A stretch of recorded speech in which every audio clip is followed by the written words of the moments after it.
Well, when we talk about morality, we talk about some ability to tell good versus evil. I think probably their parents. I certainly did. I wasn't part of a regular church-going family. We went to church a little bit in a certain period, I remember, but morals in my family were just about being kind. I think you get your morals from your parents, mostly. Yeah, I guess they are passed down from your parents. It's quite a complicated question because I think your morals are informed by, your parents, your religious structures, your community structures, your personal experiences, your mistakes, the things that are done to you, the things that you could have done better. I'm a firm believer that we are born as humans with a clean slate morally. Like, morals are definitely encompassed by your upbringing and what's kind of hammered into your brain. But I think that as humans, morally, our moral compass, we are born with it pointing upward. I believe that morals come from within and how you're brought up. So it depends on the person. Scripturally, we're told that everyone has sort of like, we have our conscience. Probably your morals shape as you get older and you have experiences and the different people who have effect on your life. I'm sure it affects me more than I actually realize how much it affects me. But I think going to church probably shaped a lot of who I am and my morals. And any sort of hate or racism or prejudice of any form is it comes from conditioning. So it's kind of like when I think something is good, it might not be what you think is good. For example, child marriage, right? In some cultures, it's okay, but not in some other countries and cultures. Now, Irish Italian Catholic has a certain set of stereotypes around it that doesn't actually apply to me because the religious and spiritual portion of my formative years was actually quite gentle and rewarding.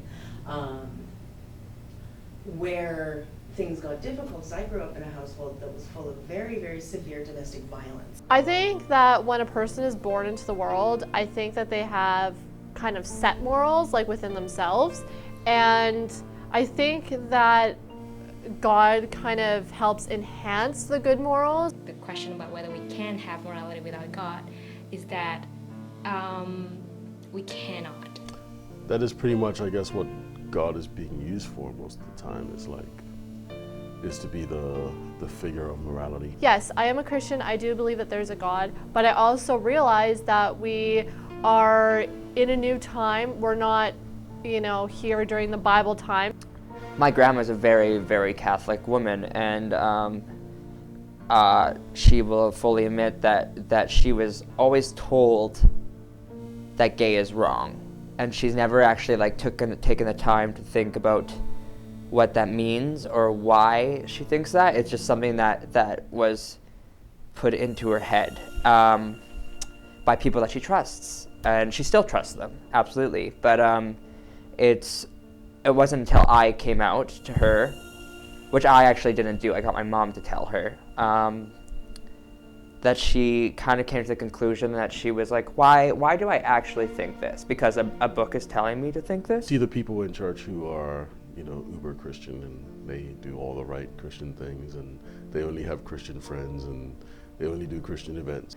So whether you say that there's a scientific explanation through like evolutionary, however molecules come together that make us who we are, or if you say that there's a spiritual. I feel like if you live life purely scientifically,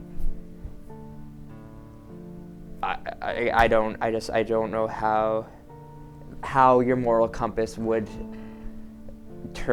work properly, I guess. I feel like there has to be more pushing it than just being like right is right, wrong is wrong. Luke Fevin, atheist right activist and director of Edmonton Atheist and APUPIL, will debate Jojo Ruba, Christian executive director of Faith Beyond Belief, in a debate titled, Can You Have Morality Without God? This debate will be live online Wednesday, October 26th, and we will be hearing from both them and you. Are moral actions right because God commanded them? Or does God command them because they are morally right?